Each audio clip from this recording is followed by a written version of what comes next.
চলো আজকে তোমাদের সাথে শেয়ার করব আমার একটা অনলাইন কম্পিটিশনের ডেজার্ট রেসিপি। বলে দেওয়া হয়েছিল ডেজার্ট বানাতে, তো ভাবলাম এমন একটা ডেজার্ট বানাবো যাতে আমাকে গ্যাসও জ্বালাতে না হয় আর খুব সিম্পল কম উপকরণ দিয়ে। আর এখন আমের সিজন, আমের ডেজার্ট যদি নাই বানাই তাহলে আর লাভ কি, তাই না? তো সেই জন্যই ভাবলাম তোমাদের সাথেও শেয়ার করব। তো চলো দেখবো আজকে আমার অনলাইন কম্পিটিশনের এই ডেজার্টটা কিভাবে বানালাম। এর নাম হচ্ছে ম্যাঙ্গো শ্রীখণ্ড পারফেক্ট। তো চলো দেখবো আর বকবক না করে আজকের রেসিপি। দেখতে কত সুন্দর লাগছে না, একদম লোভনীয় একটা অ্যাট্রাকশন, তাই না? তো চলো আর বকবক না করে দেখা যাক আজকের রেসিপি। তো তার আগে বলে দিই, আমার চ্যানেলে যারা নতুন আছো, চ্যানেলকে এখনও যারা সাবস্ক্রাইব করোনি প্লিজ সাবস্ক্রাইব করো, বেল আইকন বাটনটা অবশ্যই প্রেস করো। আমার নিত্য নতুন রান্নার ভিডিওর আপডেট পাওয়ার জন্য ফেসবুক পেজটাকে অবশ্যই ফলো করো। তো চলো দেখবো আজকের রেসিপি ম্যাঙ্গো শ্রীখণ্ড পারফেক্ট বা শ্রীখণ্ড ম্যাঙ্গো পারফেক্ট, যা হোক। তো চলো রেসিপিতে চলে যাই। আজকে তোমাদের সাথে শেয়ার করব আমার একটা অনলাইন কম্পিটিশনের রেসিপি। তো ভাবলাম ডেজার্ট বানাতে হবে, আর এই সিজনে যদি পাকা আমের ডেজার্ট না বানাই তাহলে আর কখন বানাবো, তাই না? তো বলেই দেওয়া হয়েছিল যে ডেজার্ট বানাতে, তো ভাবলাম এই ডেজার্টটাই তোমাদের সাথে শেয়ার করি, খুব সিম্পল আর সহজ পদ্ধতিতে আর খুব কম উপকরণ দিয়ে, ঝামেলা কম।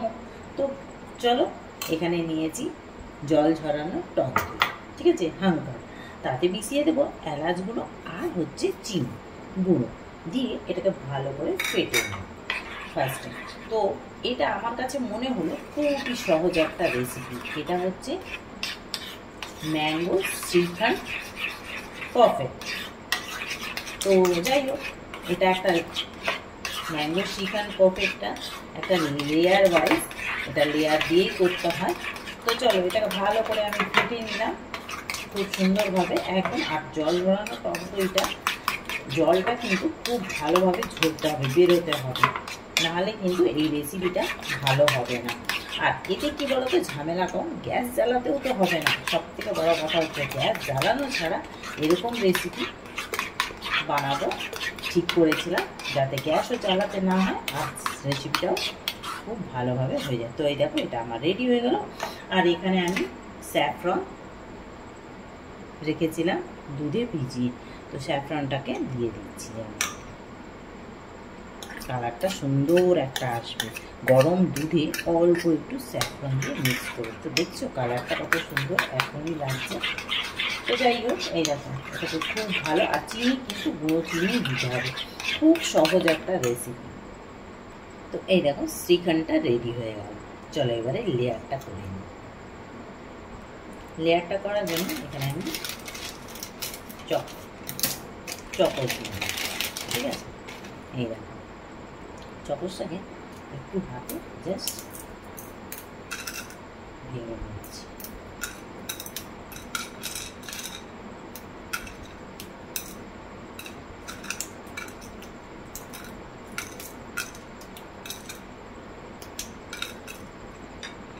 এই অনলাইন কম্পিটিশন যখনই হবে শুনেছিলাম, খুব মজা পেয়েছিলাম। যাক, বাড়িতে বসে রান্না করে আর সাবমিট করতে হবে।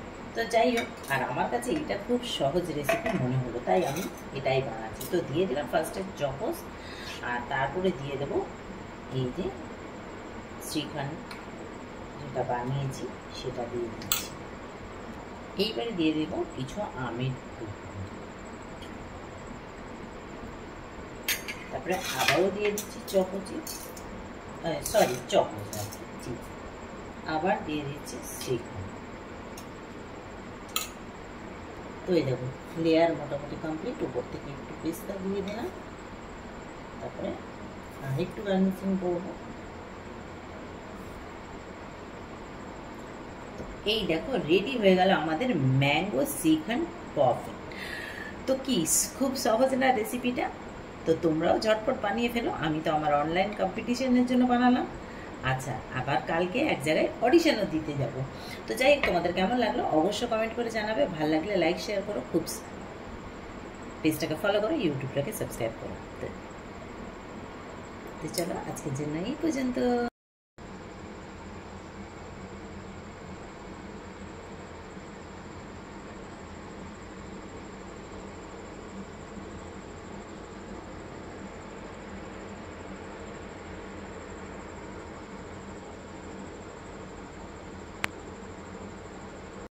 তোমাদের সাথে শেয়ার করব আমার একটা অনলাইন কম্পিটিশনের রেসিপি, যেখানে বলে দেওয়া হয়েছিল ডেজার্ট বানাতে। তো আমার কাছে মনে হয়েছে এই ডেজার্টটাই সবথেকে সহজ আর সিম্পল পদ্ধতি, যাতে গ্যাসও জ্বালাতে না হয় আর খুব সহজভাবে বানিয়ে নিতে পারি, তো খুব অল্প সময়ের মধ্যে। তাই এই ডেজার্টটাই আজকে তোমাদের সাথে শেয়ার করব। অনলাইন কম্পিটিশনের ব্যাপার, তো ভাবলাম খুব আরামেই বানাই, আস্তে আস্তে ধীরে সুস্থে। তো যাই হোক, বানিয়েছি, সময়ও কম লেগেছে।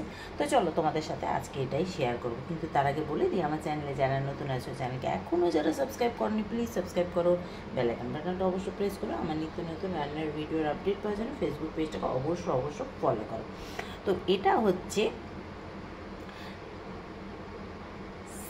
শ্রীখণ্ড ম্যাঙ্গো পাফে।